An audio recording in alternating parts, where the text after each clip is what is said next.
बिस्मिल्लाहिर्रहमानिर्रहीम। अस्सलाम वालेकुम साईं।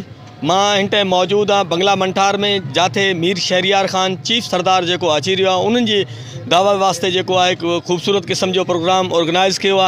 वडेरो मंगन खान जै प्रोग्राम ऑर्गेनाइज़ किया। उन काफ़ी तादाद में मानू भी मौजूद हैं। आइयो अचो तव्हांखे ॿुधाए ॾेखारींदा हूँ। पंडाल में हिन टाइम काफ़ी तादाद में मानू वेठा आहिनि। तालीम, दीनी तालीम ऐं गरीब की मदद करण, यो शहर वेलफेयर जो दोस्तों पैगाम है। असा चऊं था अल्लाह साईं पे अर्ज था क्यों वो सोना लजपाल बुध मुझो साल शहर वेलफेयर आबाद रहे। सोना लजपाल बुध मुझो साल शहर वेलफेयर आबाद रहे।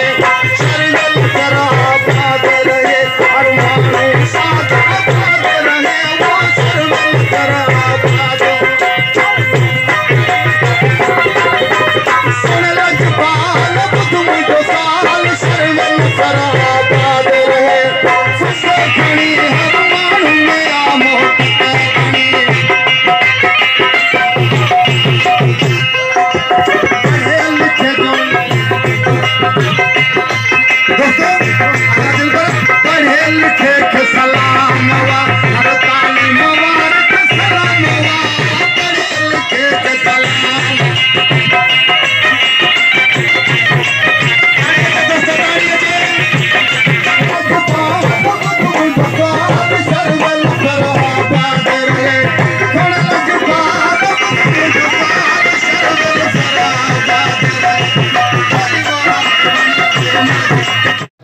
आज के जलसे के हवाले से असां सां गॾु जेका मौजूद है चाचो नजमुद्दीन साहब जो असांजे इलाके जो मौजूद है उन्हीं से ॻाल्हियूं कंदा आहियूं। अॼु जे जलसे के हवाले से वो छा चवंदो आहे।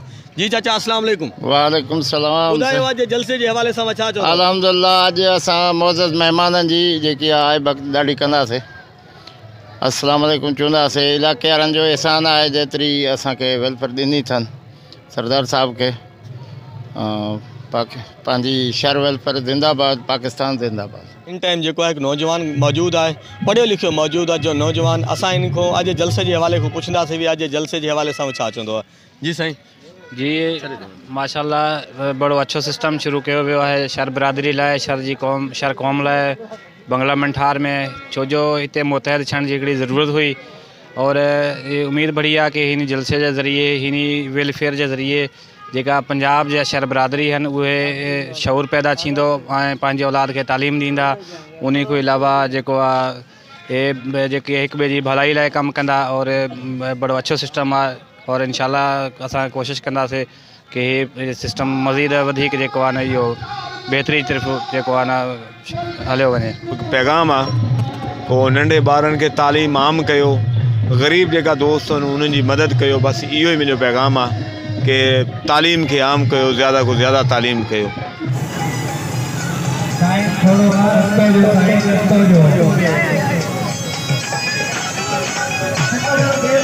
रस्तो खाली दो, रस्तो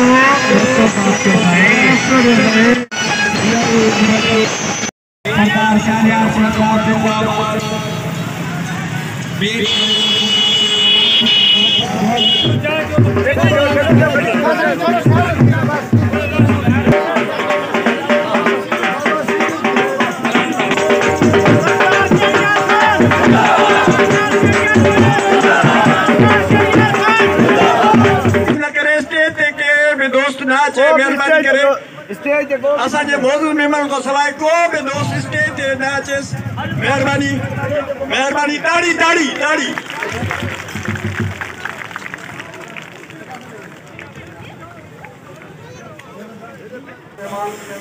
मोहतरम नज़र हुसैन साहब असांजो सदर आहे। उन खां पोइ असांजो ॿियो महिमान आहे उस्ताद कलंदर नौ खान। उस्ताद गुज़ारिश है तो भी मथे अचन स्टेज ते। मेहमान के ॾिसो। लक़द ख़लक़ना الإنسان في أحسن تقويم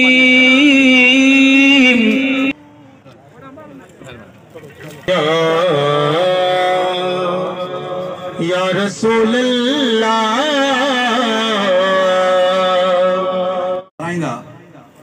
हिदायतुल्लाह खे गुज़ारिश कंदासीं त हू अदरक खणी अचनि। उन खां पोइ असांजो इंस्पेक्टर साईं गुलाम हैदर शाह साहब जन साईं सरदार साहब जन खे अदरक पराईंदा ऐं साईं असांजे चेयरमैन साहब खे बि अदरक पराईंदा। इंस्पेक्टर साईं गुलाम हैदर शाह साहब दोस्त वेठल आहिनि। साईं दिलदार शर आहे, साईं उस्ताद खादिम आहे, साईं ॿिया जेके बि वॾा नाला आहिनि, काफ़ी नाला आहिनि। वॾेरा मुश्ताक अहमद खान शर साहब, वॾेरो मुश्ताक अहमद खान, साईं अब्दुल गफूर खान, साईं खादिम हुसैन खान, साईं मोहम्मद रमज़ान खान, साईं अकरम खान, मोहम्मद अली खान, अफजल खान, साईं अली शान शर साहब ऐं अब्दुर्रहमान खान शर साहब। साईं हिकिड़ो फोटो असांखे अदरक जो तोहफ़ो पेश कयो, महिरबानी। चलो ठीक है सर, ठीक है। आप भी जाओ। त लुंगी जो तोहफ़ो असांजे मुझे काल ते लॻाए कयो, महिरबानी। उन महिमान जे लाइ तव्हांजो ताड़ियूं हुजनि उनजे इस्तक़बाल लाइ। हाणे आउं गुज़ारिश कंदुसि sir welfare Pakistan Sukkur division जो सदर साईं नज़र हुसैन शर साहब के असां नए सिज जी सलामी कई आहे न कंदासीं। असां कॾहिं नए सिज जी सलामी कई आहे न कंदासीं। शर क़ौम जा त ग़ुलाम आहियूं, बाक़ी कंहिं गैर जी ग़ुलामी कई आहे न कंदासीं। खान शर साहब, जनाब सरदारज़ादा अवल खान शर साहब, सरदारज़ादा जहांगीर खान शर साहब ऐं हिन जथे खे हलाइण वारा, हिन महफ़िलुनि खे सजाइण वारा असांजा चेयरमैन मोहतरम शर वेलफेयर एसोसिएशन पाकिस्तान जो चेयरमैन गुलाम कादिर शर साहब ऐं स्टेज ते वेठल सब दोस्त, पिंडाल जे अंदर सब बिरादरिन जा शर दोस्त आयल, सभिनी खे मुंहिंजे तरफ़ां अस्सलाम वालेकुम। जेकॾहिं तव्हां ख़ामोश रहंदो त ऐं तव्हांजो नारो शर वेलफेयर एसोसिएशन ज़िंदाबाद हुजे। आउं तव्हां सभिनी हथ मथे करे जेके गैरतमंद शर आहे उहे सभु हथ मथे करे चवंदा त शर वेलफेयर एसोसिएशन जो असीं साथ ॾींदासीं। असीं ग़रीबनि जा हॾ थी बणजंदासीं। असीं मोहब्बत जो पैगाम पाकिस्तान जे कुंड सब दोस्त सरदार शहरियार खान शरदा चेयरमैन गुलाम कादिर शर साहब जा जेको कुंड कुर्छ में असांजो ताला असांजो ही प्रोग्राम इन नौजवाननि खे अॻिते आणण जे लाइ इंशाअल्लाह ताला ईअं हूंदो जो असां नौजवान पक्का पोहा असीं उन्हनि जो बाहुबेली थी करे मैदान ते ईंदासीं। पोइ उहो छो न खामोशी करे इहो मज़ो न आयो। Sir welfare association, sir welfare association Pakistan, पाक आर्मी, तव्हां सब जिंदाबाद। असीं मांझी मुड़स मलंग आहियूं पर असां कारी हरदा डंग न आहियूं। असीं बेले जा केर दमादम मस्त कलंदर, दमादम मस्त कलंदर। तुझा बाट ते बनायूं इनमें को भी सियासी बयान कोने को। सबनी के मुझे तरफा अस्सलाम वालेकुम। मंजिल से आगे बढ़कर मंजिल तलाश कर, मिल जाए तुझको दरिया तो समंदर तलाश कर। मंठार जा दोस्तों सिंध कायल दोस्तों असांजो चाचे फौजल खान जी औलाद जंहिंमें अवल खान शर साहब आहे उनखे बि असीं वेलकम कयूं था। हिते असांजे अॼु असांजी वेलफेयर खे जॉइन कयो आहे दिल जे गहराइन सां संदस भलीकार चओ था। ऐं असांजो राजनपुर खाली आहिनि पर केतिरा ई दोस्त अहिड़ा आहिनि। अब्दुल वहाब कोश असांजो दोस्त वाड़े खां अब्दुल वहाब खान कोश साहब आयो आहे, उनखे बि असीं चऊं दिल जे गहराइन सां भलीकार चऊं था। अजब गुल केतिरा बि दोस्त असांजे हिन प्रोग्राम खे जिन जॉइन कयो आहे उन्हनि सभिनि खे दिल जे गहराइन सां अस्सलाम वालेकुम भलीकार चऊं था। आरोड़नि जा भलायूं ऐं भेरा घणियूं घणियूं दोस्त केतिरा मुंहिंजा दोस्तो असीं जिथे बि वेंदा हुआसीं, असां जिथे बि वेंदा हुआसीं मंठार में जिथे उमरकोट वियासीं असांखे इज़त मिली, मोहब्बत मिली, प्यार मिलियो। शिकारपुर तकरीबन सिंध बलोचिस्तान जो दौरो कयोसो असांखे मोहबत मिली उस्ताद गुल हसन ऐं असां उस्ताद गुल हसन मूंखे चए पियो त पंजाब जे दोस्तनि मां पाण खे केतिरी मोट मिलंदी मूं चयो पंजाब जा दोस्त असांखे सिंध बलोचिस्तान जे दोस्तनि खां बि वधीक प्यार कंदा। हिकु दफ़ो तव्हां हली त ॾिसो अल्हम्दुलिल्लाह अॼु उहा ॻाल्हि असांजी तव्हां सच साबित करे ॾेखारी आहे। संदसि मंठार जे दोस्तनि खे मां हिकु दफ़ो ॿियो सलाम पेश कयां थो ऐं असांजा गुलाम कादिर खान जेतो साहब जो असांजे हिन प्रोग्राम खे जॉइन कयो अथनि उनजा बि शुक्रिया अदा कयूं था। मुंहिंजा दोस्तो असां मंगन खान हिन महफ़िल खे मचाईंदड़ हिन महफ़िल जो बोर ऐं ॿिनि टिनि महीननि खां जदोजहद कंदड़ पंहिंजे हड़ा वड़ा ख़र्च कंदड़ मंगन खान के भी दिल जे गहराइनि सां मां भलीकार भी चवां थो। मंगन खान जो शुक्रिया अदा कयां थो ऐं संदसि जस पेश कयां थो सलाम पेश कयां थो ऐं मुबारक ॾियां थो कामयाब प्रोग्राम करण ते। मुंहिंजा दोस्त असांजा दोस्त ॾींहों ॾींहुं अचनि था पिया। अॼु ही सियासी प्रोग्राम असांजो न आहे पर इंशाअल्लाह जल्द मां तव्हां दोस्तनि खे तव्हां मां जेका मूंखे उमेद जेका मूंखे मोहबत आहे जेका मोहबत प्यार मिलियो आहे मूंखे तव्हां दोस्तनि मां इंशाअल्लाह हिकु दफ़ो तव्हांखे वरी बि तव्हांखे ॿिनि दोस्तनि खे ॾेखारे दोस्त जेके असांजा सियासी प्रोग्राम थींदा पंजाब में इंशाअल्लाह। सो मैं उन दोस्तों का दिल के गहराइयों से शुक्रिया अदा करता हूँ जो हमारे ज़बान नहीं समझते फिर भी हमारे प्रोग्राम को उन्होंने दिल के गहराइयों से ज्वाइन किया है। हम उनके भी दिल के गहराइयों से मैं उनका भी शुक्रिया अदा करता हूँ। सो मेरे दोस्तों बच्चों को तालीम दिलाओ।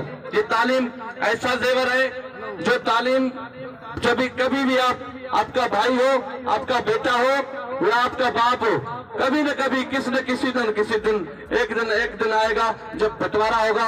आपका बाप अपना हिस्सा लेके जाएगा आपका बेटा अपना हिस्सा लेके जाएगा आपका भाई अपना हिस्सा लेके जाएगा। जितनी भी प्रॉपर्टी आप बनाओगे उसमें से हिस्सेदार होंगे। लेकिन तालीम ऐसा जेवर है जो आपका अपना है वो कोई भी आपसे बांट नहीं सकता वो कब्र तक आपके साथ चलेगा। तो मेरे दोस्तों अपने बच्चों को तालीम दिलाओ। तो मुंहिंजा दोस्तों मां तव्हांखे चवंदो हलां त हाणे इंशाअल्लाह ॿियो अॻिलो असांजो प्रोग्राम के पी के में थींदो उते बि असां इंशाअल्लाह पुर में आहियूं ऐं हिन हेॾी सर्दी में हिन हेॾी बर्फ़ किरे थी पई मथां हिन बर्फ़ जहिड़े मौसम में तव्हां असां सां हेॾी मोहबत कयो बिछायो 5-7 कलाकनि खां तव्हां असांजो इंतज़ारु कयो पिया। असीं तव्हांजा छोरेता आहियूं शुक्रिया अदा कयूं था। मंगन खान के भी दिल जे गहराइनि सां मां भलीकार चवां थो ऐं मां तव्हां मंठार जे दोस्तनि खे इहो पैगाम ॾियणु चाहियां थो त घबराइजो न कॾहिं बि कंहिंखां घबराइजो न।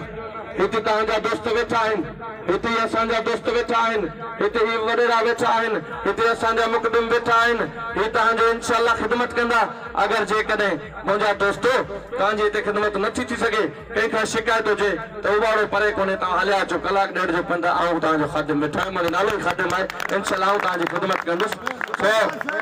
मां तव्हांखे हिकिड़ी ॻाल्हि ॿुधाईंदो हलां कंहिंजे बि मोहबत मुंहिंजा दोस्तो मोहबत प्यार अमन भाईचारे सां रहो ऐं जेतिरियूं पाण में रंजिशूं आहिनि उहो हिकिड़ो असांजो कहावत आहे त कस लोह खे खाई वेंदी आहे।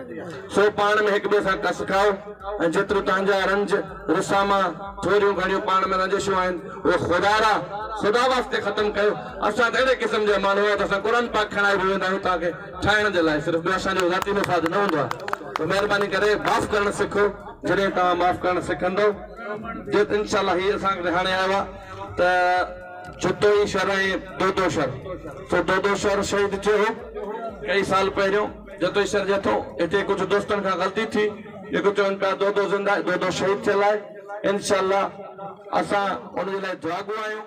अल्लाह साईं